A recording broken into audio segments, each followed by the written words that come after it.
We had some campus interviews also, but unfortunately, I was not able to qualify to that. So I was put up into the SQL developer role. The reason for taking the gap was health issues of my parents. For anybody who was coming from a career gap, it's very difficult to justify their gap. With respect to product-based companies, you can expect 5 to 6 rounds maybe, depends on the company. Someone left his corporate job because of the family responsibilities, and on top of that, imagine if there was 1 and 2 years of career gap, how challenging it would be to restart your career in the data analytics domain, specifically when the market was impacted by the recession. There were COVID impacts as well, but our guest speaker demolished all such kind of odd challenges, and after having approximately 2 years of career gap, successfully restarted his career in the data analyst domain. So he will be sharing his true and unfiltered story here, like how he restarted, what all things he prepared, how he settled down his resume, the challenges in getting the job, recruiters, how he tackled the career gap related questions, and what other extra skill sets he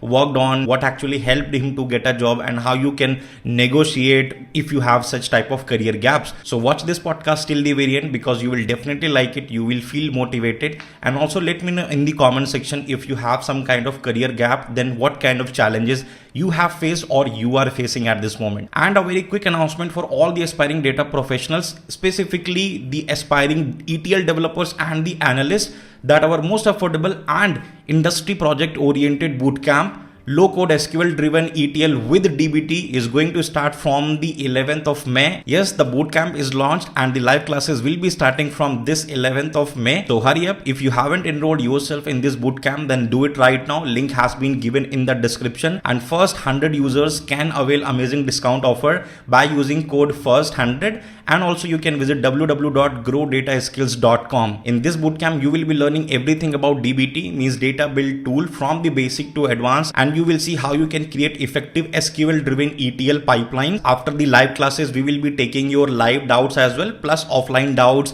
in the private Discord community. There will be proper assessment of your learnings by proper quizzes, assignment, interview questions after every class, plus the live challenges as well. And this is not it. The cherry on top of is that we will be also giving you proper placement assistance by working on your resume, LinkedIn profile, Naukri profile, the interview preparation guide, and the relevant job opportunities which we get in our network. So hurry up and enroll in this bootcamp, because very few seats are left. Thank you so much, Vikas, for joining me in this podcast, and I'm really excited to know more about your journey in the data analytics domain. So it would be really good if you can give a short introduction to our audience who is going to watch your story. My name is Vikas Kumar and I am based out of Bihar. So I am a BTech graduate in Electronics and Communication Engineering from Bengal Institute of Technology, Kolkata. So there I completed my graduation with that particular college. So after that, once I graduated, so through the national qualified test, I entered into the TCS. I have started my journey with the TCS as an assistant systems engineer. And then I moved to PwC, and currently I am working at Equity. I have recently joined Equity as a data analytics in the SQL role. Talk about your college life little bit. Like, was it in plan that, okay, I will go into the IT sector, or there was some different plan? And also, as you mentioned, you got into the TCS. So how you got to know about that exam, how you cracked it, and what was your salary at TCS? Talking about my plan, I had a good interest toward the data domain, right? Since we had a curriculum for electronics and communication, but you also know that we have some subjects like database management system and all those things, where we get to learn the fundamentals and we know the fundamentals. So I developed the interest from that particular point. We had SQL also. Some portion of SQL is included inside that DBMS subjects. Yeah. So you get to learn the fundamentals, right? So actually I had started developing the interest from there. Once I graduated, so we had some campus interviews also, but unfortunately I was not able to qualify to that. So I prepared for the NQT exam, right? So it was kind of a full campus exam which TCS takes nowadays. They hire very less from the campus recruitment. So I prepared for that particular exam. And most important point at the fresher level or beginner level, when we start, is the aptitude part, right? You have to be really good at it. The technical skills, they expect basics from you depending upon the stream or background you are coming from. Since I was an electronics and communication graduate, so they expected basics. And once I cleared the test, it was mostly based on the aptitude. Coding questions were also there, but unfortunately I was unable to crack those. But yeah, I did the aptitude, but part well, so I got qualified. What about the CTC part? I guess 3.5, the usual they pay for most of the freshers. For TCS, for me it was 3.5, and for whole TCS, I guess if you are at normal entry, then it will be 3.5. After getting into the TCS, how did you figure out your interest for the data domain? And even in the data domain, we have multiple job profiles. So figuring out the specific profile, like, okay, this is best suitable for me, how this happened for you? Yeah, actually, since when I started my journey at TCS, right, so we are onboarded to different kind of projects, right. So my project was kind of into financial services domain, right. That was an insurance based client. So I was put up into the SQL developer role, right. So actually the role I was looking forward. Actually, I told my hiring managers also there that I am looking forward to this role to start so that I can build my fundamentals there and gradually I can then grow up, right. So I was fortunate enough I got that particular role. It was kind of a development role only, right. So gradually I started first of all learning and understanding the basics. Then there were senior persons also of the team members who started guiding with respect to the business, because that's an important aspect, right. Before you write any code, now if you don't understand, you will not be able to write that thing. And when you analyze the things, now you yourself will not get it, right. What I am analyzing, what I am trying to get out of it. The most important thing is understanding the business. That I got to learn at very basic level. Since it's a very complex area, it's a big area. Itself, financial services is a big area. But so from there onwards, I got and developed the interest. So after TCS, you worked at PwC for some time in 2022, and then approximately like 2 years of gap. In 2024, you restarted your career as a data analyst, and obviously recently cracked your new job role as well. So what all you went through during this career gap, and what kind of challenges did you face to get a new job after this much of career gap? Because we all know career gap is something which most of the companies doesn't entertain, and they take it negatively. When I switched from TCS to PwC, so there I was also kind of into a SQL developer role only, right. That was a project based on data warehousing, and the domain was also kind of financial services domain. It was a client based out of America, right, USA. So yeah, I was into a very good opportunity and role, but it happens sometimes some kind of scenario comes into your life that you have to take some calls at that point of time, right, irrespective of the other things that you have. So the reason for taking the gap was my health issues of my parents, right. So earlier my mother had health issues. So later on going forward, my father has also the health issues. So simultaneously both were suffering with that kind of health issues. So I was alone there at that particular point of time. I have an elder brother too, but he was not there. He was preparing for some exams and he was out of my hometown. So at that particular time that scenario came, it was kind of a COVID. We were working from home, right. So I needed to take care of them, right. It's also a part of our responsibility that right. We are family first, family first. Yeah. I told my hiring manager and all those people, right, that I need a break. Actually, I went on leave without pay. To be frank, I was on leave without pay for 2 to 3 months, I guess. The team was really good actually. The team I was in, they told that take a break. If you think if you can return, then it's fine. Then after that, it's your call totally.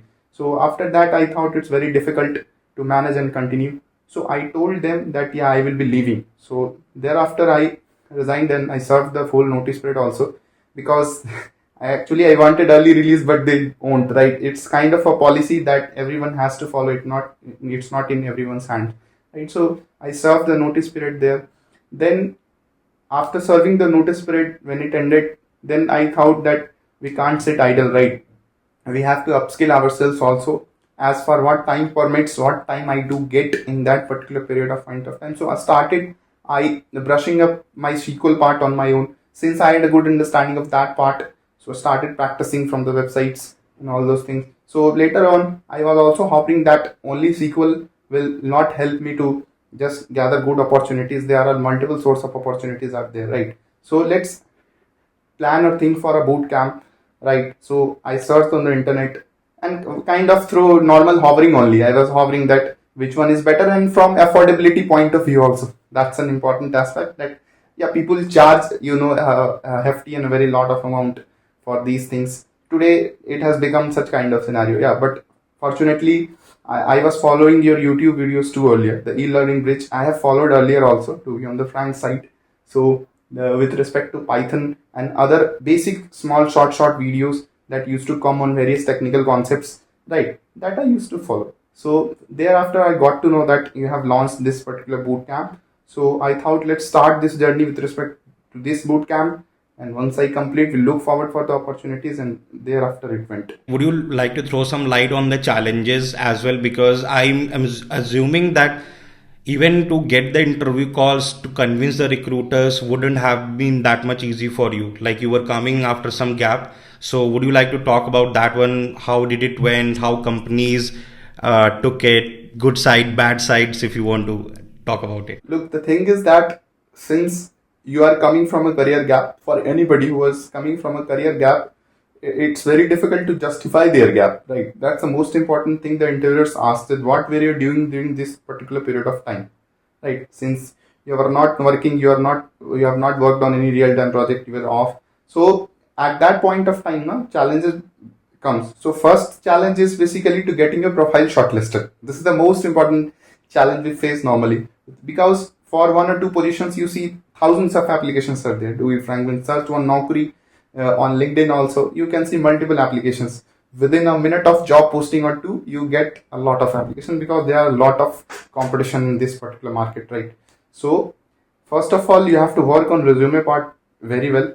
Skills is a thing that you have to develop anyhow. Skills, the core areas that are required as part of the data analytics roles normally. So those things you have to develop, and most important, you have to work on the resume part. What are the areas I should mention? What are the areas I should avoid? What are the area or section of projects we should mention that highlighted or catches the attention of recruiters? So these were the things that I took care of, and it was challenging also. The job hunting part was basically really challenging, that how to get the calls. This was coming in my mind, that calls are not coming. Market is also really, so it's picking up on a better note slightly. Not, we can say, up to that level that hiring is very high, yeah, but it's picking up. You have to be proactive, and the most important thing is there is no alternate option. If your profile is also not getting shortlisted, you have to work on your resume, you have to work on your skills, and you have to rigorously keep applying. There is no alternate to that, and in that only. And if you are an experienced professional, I would say referrals would also work a lot. That helped me. We all know data analytics is much more than the SQL. So when you were restarting your career, so what were those important skill sets you tried to focus on? Maybe sequential roadmap, detailed roadmap, considering the beginners plus anyone who is just restarting their career or trying to crack the good data analyst job. First of all, I would like to tell about the core skill sets that are required. So we have Excel. So Excel means used a lot for whenever your data set is small. Now, when you want to do some quick sort of analysis, so in real-time industry, when you enter now, you will get to see that Excel is used heavily, right? Still. So that's one point. SQL is a must. SQL will have a very good amount of weightage in any data analytics interviews, and that's a very clear-cut answer that I have experienced also. With respect to the roles and openings, third is Python. Since Python is very powerful, the thing is that with amount of various kind of data sources you can connect to, it has got support of emergence libraries that are heavily used for data visualization. Maybe it matplotlib, maybe it 𝗲 for the data visualization side, or pandas wherever data pre-processing and cleaning is utilized. Basic statistics knowledge is needed. These kind of things are required. So we have to be aware of the concept, right? So that when it comes, you can utilize those concepts. So that was the thing. And on the end of data visualization side, right, Power BI, Tableau, both are the industry leaders. So you have to learn that. And most important thing is, again, I would like to mention, these are the tools and skill sets. But the most important thing is the domain you are in. You have to first understand the data. That's very important. What the data is all about, what the columns are about, what they are depicting. So after that only, you can start your analysis. Then the tool comes handy, as I mentioned, the core skill sets which are required. Right. So you have to understand the data, the domain, what kind of insights are they requiring, and most important point, sometimes with respect to SQL, let's say you write SQL queries. So performance point also comes into handy. Not always, but sometimes, right? You're writing query in a better manner or not. So these are some The set of things, optimizations and all these things. optimizations on. These are the core areas, and apart from core, the non-core skills that you should. And one very important thing at the end, I would like to highlight in the data analytics, your communication skills will matter. Because the thing is that communication skills, I'm not saying you need to be very proficient in your means English. You should know very high quality words or all this. You should be able to get the requirements, and you should be able to communicate your findings. How did you get good number of interview calls? I mean, it is more like what secret sauces you followed for your resume, what sort of projects you mentioned, what were different mediums or channels you were using to apply for the jobs. How did you get all these things? If you can share that experience as well, I guess that is very, very crucial for these people to understand that if you are coming with such type of challenges, how to effectively do this. First of all, for the job hunting part, actually first I earlier mentioned that you have to work on resume part, right? So there are a lot of AI builder websites, right? AI templates that you can use to build your resume. That really looks good. And the most important part in the resume is your order. How you mention the things. Keep it short, keep it precise. Don't make it unnecessarily lengthy. And as per your level of experience, you try to craft it. So most important thing is that your projects should be aligned. The bullet points should be crisp and precise. And you should mention kind of variety of 2 to 3 good projects. Right. If you are an experienced professional, there are 2 categories. First is the freshers. So your main key area to succeed will be your projects, what you have done, because you don't hold any experience, right? So the project should be crisp and precise. It should be in sequential order. Highlight the bullet points. You can highlight also. That will just kind of create a good impact with respect to the hiring managers or recruiters who watches this. Yes, this guy has done variety of projects. And with respect to experienced professionals, since they have real-time experience also, and since they are transitioning to this domain, so kind of they have to build a good amount of mix with their previous experience. Let's say they are in different domains. So obviously you mentioned that I was not exactly into the core analytics. Yeah, I was a SQL developer. So I mentioned the things I did. After that, with respect to data analytics, what projects I did. So I mentioned those projects basically, right? And for projects, I searched on Kaggle also some of the data sets. You can click on the Kaggle, understand the data set. First of all, on your own, what data set is about. You will get some description on the website too. Then you can start analyzing, and you can just build your findings on the basis of that. With respect to the platforms for the job hunting part, 𝗏cie is a must. Update your profile on 𝗏cie properly. Provide all the relevant details. Keep updating your profile. Not regular, I should say, but within 2 to 3 days, you should update your profile. Just change a bit, so that the thing is that that gets updated, and your profile will come at a higher position with respect to that. LinkedIn is a very important source. Again, build connections on LinkedIn, upload your profile on LinkedIn, keep looking for the opportunities and keep applying. That's the most important part, right? You don't know whenever you can get a call or like it, right? And identify the areas. You can also search that where I am getting lagged in my resume or any other things. And again, you have to keep updating regularly. So these are the 2 major sources are used. One also platform is there. I would like to mention that platform I've used. A platform is there called Hirist. You can upload profile on that particular website too. I have uploaded on that too. You will getting good amount of calls. They have product-based companies also listed on their platforms. And apart from that, being an experienced professional, reach out for referrals. Means if you can, because that is the thing that will decrease the whole process, right? If you go normally, it will go via a respective process, that screening process, then interview scheduling process. So this will take good amount. If someone refers, then there are better chances that interview gets scheduled. And cracking, it totally depends on the performance of your respective interview. You have seen the current process of the interview with respect to the data analyst role, and after COVID, a lot of things have changed. Market impact. I think you have seen a lot of things, right? You have seen a lot of things. So nowadays, how does a typical interview process for a data analyst look like? The whole process, and most important part, how did you tackle the questions related to the career gap and behavioral aspect of the interview? So just summarize all that thing as well. So on this note, with respect to if anyone, to the respected audience who is watching this particular podcast, who will be watching this particular podcast, so right, you have to be very honest. To be on the front side, if you have any career gap, and with respect to any reason, you can mention. Let's say mine was health issues. You went to upskilling also.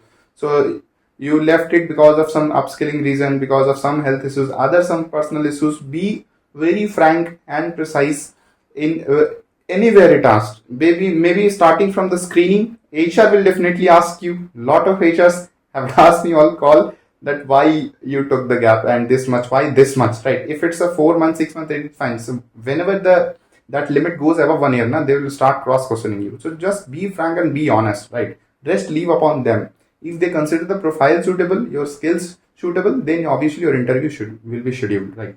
And they kind of, it depends on panel too. I will be frank here. Some panel take it on the negative side, but some panel appreciate it. That yes, this person was transparent with respect to his career gap, why he has mentioned the things honestly. I will categorize in two parts. First one for service based companies, right? So for service based companies, you will expect around 3 to 4 rounds, right? I am including the HR round too. So 3 rounds you will expect, right? The first round can be a kind of screening round, right? Or a kind of a SQL round, right? SQL, I told earlier, they give a good amount of weightage to the SQL. So it can be a kind of scenario based round where they provide you some link for some respective test. You will have some questions and you have to solve within a stipulated time frame. This is the first. Second, it might be a kind of one-on-one face-to-face discussion where they can ask you the questions on the basis of it, maybe theoretical questions or scenario based questions. Now coming to this part, this is very, very, very important because they will test on your problem solving skills with respect to SQL, because as you mentioned, SQL is the bread and butter of any data role you are working, right? Then they can test you. After that, they can test you on your Excel skills in the further round with the basic Excel skills with respect to VLOOKUP, HLOOKUP, XLOOKUP, conditional formatting, some sorts of things. With respect to Python, they can go onto the pandas side, right? And with respect to matplotlib and seaborn, they can ask the basic questions, like why they are used, what are the use cases, when you will go for matplotlib and when you go for seaborn. In pandas, they can focus on the questions with respect to the data manipulation, data frames, series, what are various kind of methods that are used with respect to that. So you can expect sort of questions on basis of that. And this is one thing with respect to service. And with respect to product based companies, you can expect 5 to 6 rounds, maybe depends on the company, right? And the level will be a bit higher, as we everyone know, because they have some rigorous hiring process. So with respect to SQL again, so they can test via any particular hacker rank or any particular link your SQL skills, and then going forward you will be tested on your Excel skills and Python skills. Sometimes also they go a bit deep on the data manipulation side. Basic Pythons, they expect you are able to write the loops and all those things, or not every company does this, yeah, but if you go for some if you get some fan kind of role, then they will test you definitely on these things, right? And SQL again will hold a better weightage there also. 50% of weightage will be there with respect to SQL. Yeah, so they can start questions, they can ask questions on statistics too. Basic questions they can ask, theoretical questions. Some examples with respect to that they can ask. Can you give any scenario where you have what you have used to remove the outliers? So let's say this is a very basic and important question, right? That may be kind of asked, right? So how you remove the outliers and what are the techniques that you can use to remove the outliers? So while doing the analysis, we get these kind of scenarios.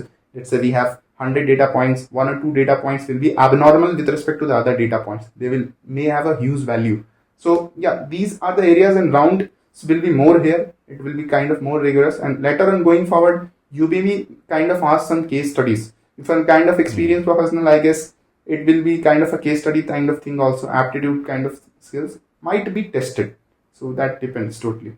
So this briefs I've categorized on service and product based companies. So this way it goes. So how much salary companies are paying at your experience level for the data analyst role, like considering your initial start, then gap and all those things? I'm assuming companies might have tried to lowball you as well. Okay, you had career gap, no, we will pay this much, that much. But give your honest opinion on that one, based on your experiences and a conversation with different companies, how much they are paying at this level for the data analyst role. Yeah, so first of all, my experience was actually 3.5 years of experience, close to, excluding the gap part, because I was not working in the gap.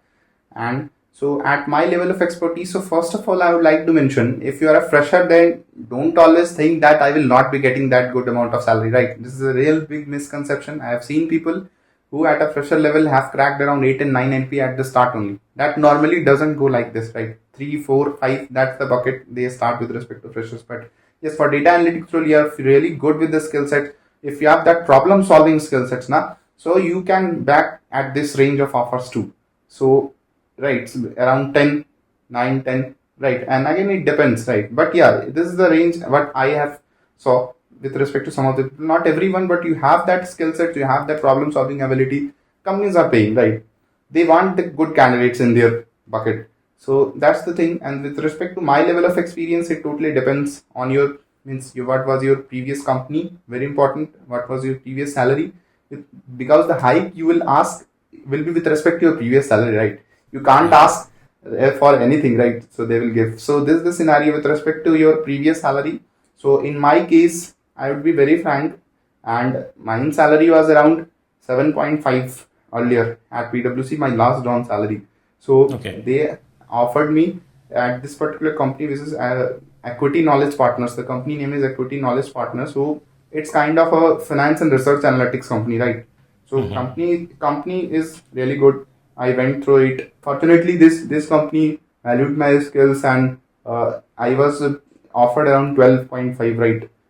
Close to that, approximately, right? So adding all your performance bonus and all those things, it will go around 12.5 overall. I have seen your journey, and I got to hear about you a lot from our mentor 𝗟𝗲, and I personally talked to you as well.